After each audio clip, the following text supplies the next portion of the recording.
Hello, Rama Pupodu. Hope all are in good health, feeling great, wonderful, having a happy and peaceful life. Now let's continue with devotee Robert Adams. Robert wandered around India, meeting with sages and saints.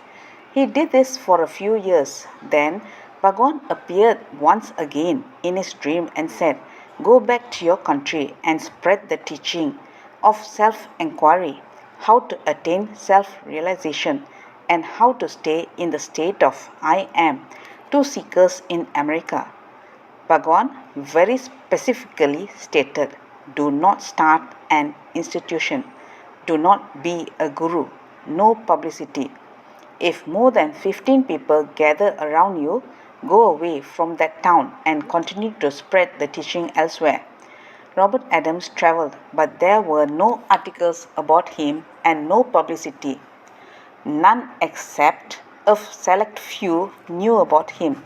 On reaching Hollywood, he was afflicted by Parkinson's disease and was forced to remain there.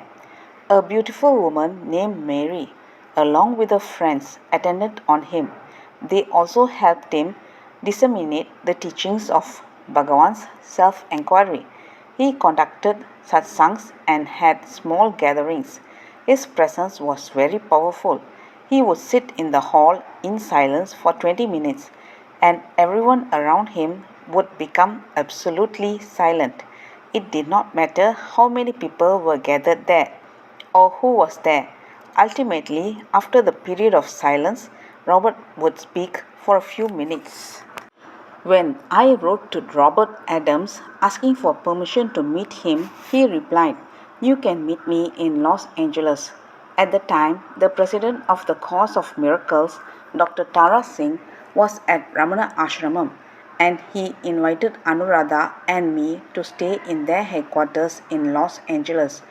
"I will arrange for you to meet Robert Adams," he said.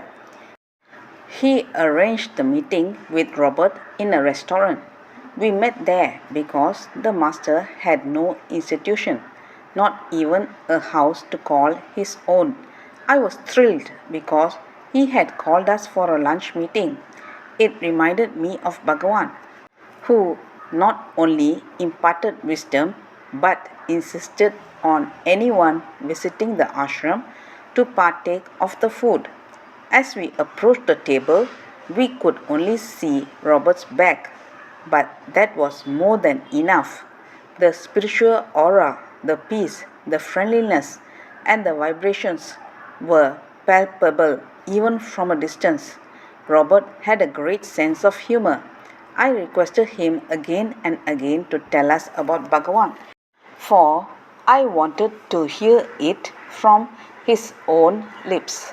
He recounted all the incidents that he had earlier written to me, of how he saw Bhagavan at the foot of his crib and the other incidents, and concluded by saying, "In the evening, we are having a satsang in Mary's house. Please do come." 70 people had already gathered when I reached there. There was such a profound and serene silence.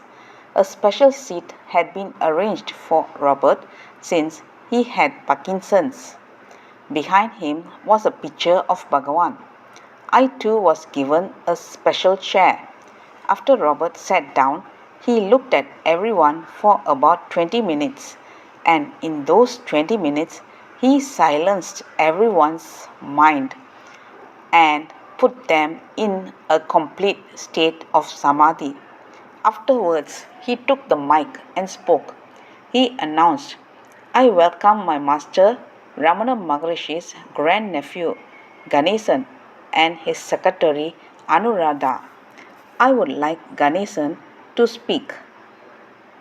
I spoke for nearly half an hour, at the end of which he happily said, "I entirely agree with every word that Ganesan had spoken today." Let's continue in the next chapter. Thank you. Bye bye. Rama Pupoda.